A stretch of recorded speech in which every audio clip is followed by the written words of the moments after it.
버키가 원했던 것은 사랑과 명예입니다.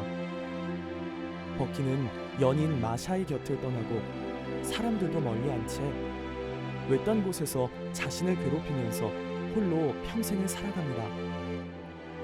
이상을 쫓아서 자신을 희생하는 분투를 거듭했던 버키는 무슨 잘못을 저질렀을까요? 전쟁도 감염도 무서워하지 않고 공동체를 위해 헌신하려던 이 착하고 성실한 청년의 인생을 어긋나게 한 것은 바이러스가 아니라 버키 켄터 자신의 양심입니다. 자신이 책임질 수 없는 것까지 책임지려고 애쓰는 버키 자신의 성격입니다. 작중 인물 중 한 사람인 스타인버그는 말합니다.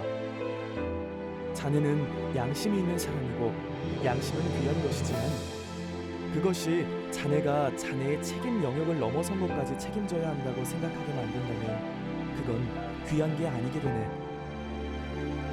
버키는 사악했거나 비겁했거나 모자랐기에 비극에 빠진 것이 아닙니다.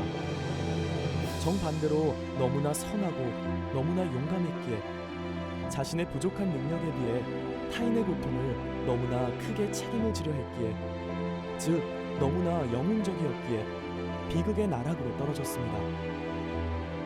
히랍 사람들은 인간의 이러한 성격을 휘브리스, 즉 오만이라고 불렀습니다. 자신의 한계를 인정하지 않는 헌신, 더러운 현실을 조금도 인정하지 않는 결벽, 무엇보다 선한 일을 위해서라면 어떤 희생도 망설이지 않는 영웅 심리가 버키의 삶을 서서히 삼켜서 복수의 여신 손에 넘겨준 것입니다. 영웅이기에 끔찍한 파멸을 맞이하는 것, 인간답게 행하려 했기에 무참한 실패에 이르는 이야기가 비극이라면 버키의 인생은 정확히 현대의 비극에 해당합니다. 인간은 세상에 왜 무고한 아이들의 비극 같은 것이 존재하는지 절대 알아낼 수 없습니다. 버키의 인생이 보여주듯 감염의 물리적 진실에 대해 전혀 모르면서 완전한 답을 아는 것처럼 자신이 신인 양 행하는 자는 자신을 정죄할 수밖에 없습니다. 실제로 해결할 수 있는 것은 하나도 없는데 책임감만 크다면 무지하고 무능한 자기를 심판하는 것만이 유일한 길로 나타납니다. 그러나 이것은 정답이 아닙니다. 인간이 도저히 감당할 수 없기 때문입니다. 악한 자는 벌을 받고 선한 자는 복을 받는다는 정의의 서사는 어떨까요? 이것은 너무나 순진하고 너무나 단순한 서사에 불과합니다. 인간이 저지른 잘못만큼 정의가 실현되었다면 세상은 벌써 구원받았을 겁니다. 순진한 아이들이 바이러스의 습격에 죽어가는 일이 있지도 않을 겁니다. 우리의 인생은 잘못 다음에 오는 복수의 서사도, 원죄를 따르는 구원의 서사도, 악이 패배하고 선이 승리하는 서사도 아닙니다. 그런 서사는 낡아 빠진 이야기 속에나 존재합니다. 인간이 온전히 선하게 살아야 한다고 믿는 것은 불가능한 오만입니다. 반대로 이 세상이 악으로 가득 차게 내버려 두는 것은 끔찍한 좌절입니다.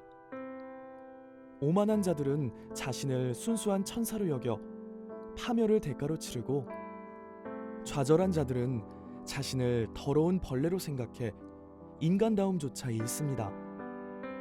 그러나 인간의 삶은 밝음만 있는 것도 어두움만 있는 것도 아닙니다.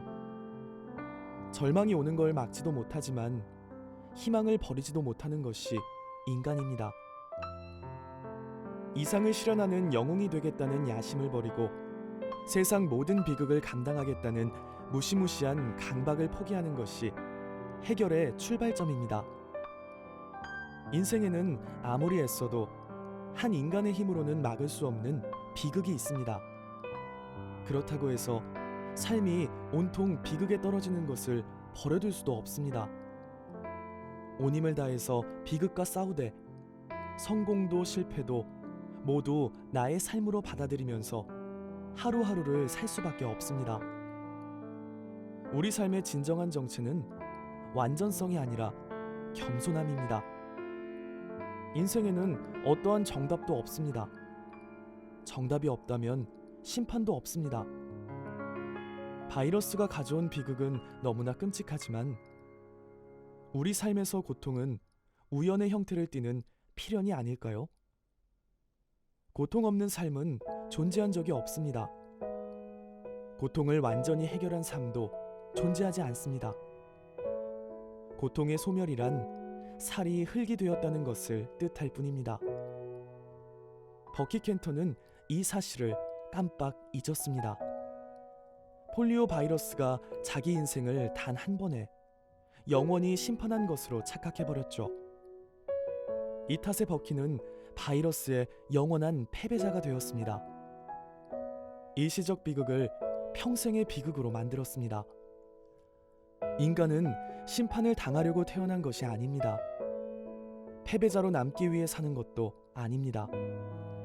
수시로 우리 삶을 찾아드는 슬픔의 강을 건너고 비탄의 늪을 넘어서 때때로 달콤한 기쁨을 이루려고 사는 것입니다. 영웅이 되려고 했던 버키 켄터는 이 사실을 몰랐기에 영원히 고통 속에서 남을 수밖에 없었습니다. 자신의 무지와 무능을 받아들이는 겸손한 사람만이 비극을 견디는 힘이 있다는 것.